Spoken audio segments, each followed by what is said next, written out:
விஜய்க்கு வந்து ஒரு ஒய் பிரிவு பாதுகாப்பு இருக்கிறது. இது தவிர அவர் வீட்டில் செக்யூரிட்டி, அவங்க தனியார் செக்யூரிட்டி ஏஜென்சிலேருந்து ஒரு 5, 6 பேர் இருக்கிறாங்க. வீட்டை சுற்றி கேமரா.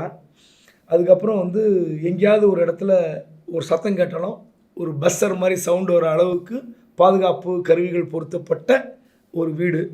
என்னென்னா, விஜய் வீட்டுக்கு பக்கத்தில் ஒரு கன்ஸ்ட்ரக்ஷன் நடக்குது. அந்த கன்ஸ்ட்ரக்ஷன் வழியாக வந்த நபர் இவர் வீட்டு மாடியில் எப்படியோ சன்சைடு வழியாக இறங்கி அதில் குதித்து மாறிட்டார். அவர் விஜய் வந்து மார்னிங் வாக்கிங் போனார். அப்போ அவர் வந்து ஓடி வந்து கட்டி பிடிச்சதாக செய்திகள் வருகின்றன. உண்மை என்னன்னு தெரியாது. ஆனால் அவர் வந்து போலீஸ் பிடிச்சி விசாரிக்கிறாங்க. KMCH கீழ்ப்பாக்கம் மனநல மருத்துவமனையில் அவர் அனுமதிக்கப்பட்டிருக்கிறார். அவர் மனநலம் பாதிக்கப்பட்டவரா அல்லது விஜய் ரசிகரா அல்லது போன சனிக்கிழமை பெரம்பலூர் மாவட்டத்துக்கு வரேன்னு சொல்லிட்டு வராமல் போனதால் ஏமாந்தவரா அதெல்லாம் நமக்கு தெரியாது.